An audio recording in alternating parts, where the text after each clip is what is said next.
El don de lenguas. Seguro que es un tema que genera debate, ¿verdad? Es de esos que levanta pasiones. Pero, más allá de las opiniones, ¿qué es lo que dice la Escritura, el texto puro y duro? Bueno, pues en este análisis vamos a meternos de lleno en eso. Vamos a ver que en la Biblia aparecen dos ideas que, aunque se llamen parecido, son como la noche y el día. Por un lado, idiomas que se entienden perfectamente y, por otro, un tipo de habla que parece no entender nadie. Y esa es justo la pregunta que nos va a guiar en todo momento. En lugar de arrancar desde lo que uno cree o lo que dicen las doctrinas, vamos a hacer algo diferente. Dejar que los textos hablen por sí solos y que la respuesta surja de ellos. Así que empecemos por el principio de todo.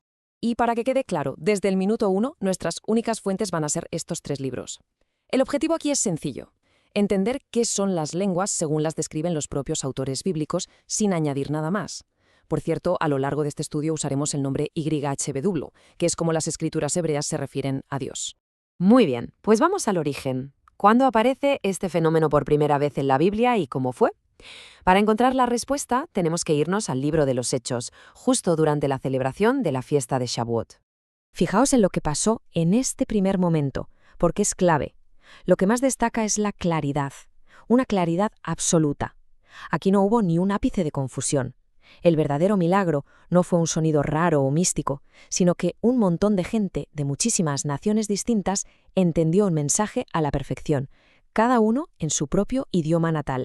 Entonces, si nos basamos solo en este primer evento, que es el que funda el concepto, la definición que nos da la Biblia es súper precisa. Las lenguas eran simple y llanamente idiomas humanos, reales. Un don con un propósito muy claro y práctico: comunicar las maravillas de YHWH de forma que todo el mundo pudiera entenderlas. Y aquí está el quid de la cuestión. La prueba de que el don de YHWH estaba ahí, en acción, no era lo que se oía, el sonido en sí, era la comprensión, el entendimiento.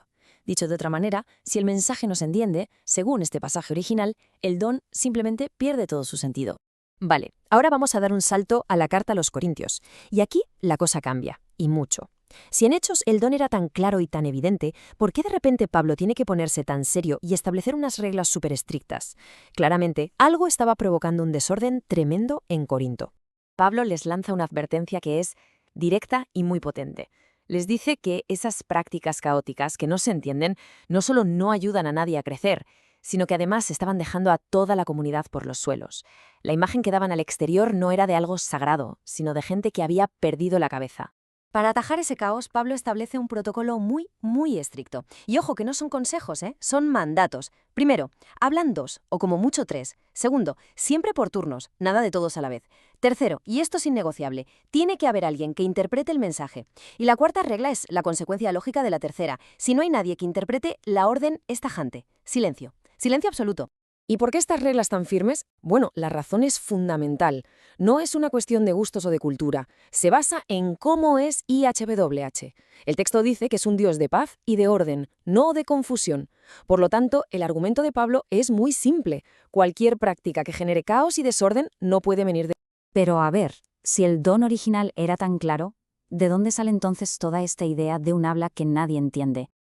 Para explicar el lío que había en Corinto, Pablo no se inventa nada nuevo. Se va a las Escrituras, a un profeta muy antiguo. Y es aquí donde el libro de Isaías se convierte en la pieza que nos faltaba para resolver el puzzle. Isaías nos presenta un contraste brutal. Por un lado, vemos cómo enseña YHWH, con paciencia, con orden, paso a paso, línea sobre línea. Y por el otro lado, vemos la respuesta del pueblo, un no rotundo, un rechazo consciente a aprender de esa manera tan clara y ordenada. Y claro, ese rechazo tiene una consecuencia directa. Isaías se la anuncia. Como no quisieron escuchar la palabra clara cuando se les dio de forma sencilla, YHWH les dice que entonces les hablará de una forma que no podrán entender. Usará labios de tartamudos y una lengua extraña. Y esto, en el contexto de Isaías, no suena para nada a una bendición, ¿verdad? Suena más bien a una advertencia muy seria. Aquí es donde el análisis da un giro fundamental. Esta lengua extraña, de la que habla el profeta Isaías, no tiene nada que ver con un don para edificar a la gente. Todo lo contrario, se presenta como una señal de juicio divino, un juicio contra la desobediencia y la rebeldía. Y las consecuencias que Isaías asocia a esta señal son terribles. No dejan lugar a dudas. Aquí no hay crecimiento espiritual por ninguna parte. Lo que hay es caída, destrucción, ser atrapado y ser llevado cautivo. En este contexto profético, el habla que nos entiende es el preludio del desastre. Y aquí, justo aquí, es donde Pablo conecta todos los puntos. Este es el momento clave de todo su argumento en Corintios. Para explicar qué sentido tenían esas lenguas incomprensibles que estaban causando tanto revuelo, ¿qué hace? Cita directamente la profecía de Isaías. No es una casualidad, es la clave que él mismo nos da para interpretar lo que estaba pasando. Por lo tanto, la conclusión del argumento de Pablo es la siguiente. Esas lenguas que generaban desorden en Corinto no eran el mismo don que vimos en Hechos 2. Eran, en realidad, el cumplimiento de la señal de juicio de Isaías. Su función no era ser un acto de adoración para los creyentes, sino una señal, una advertencia para los que se negaban a escuchar. Así que después de todo este recorrido, llegamos a la conclusión. La Escritura nos ha mostrado dos fenómenos pero que muy diferentes, aunque a veces se use la misma palabra, lenguas, para ambos, y es absolutamente crucial saber distinguirlos para captar el mensaje final.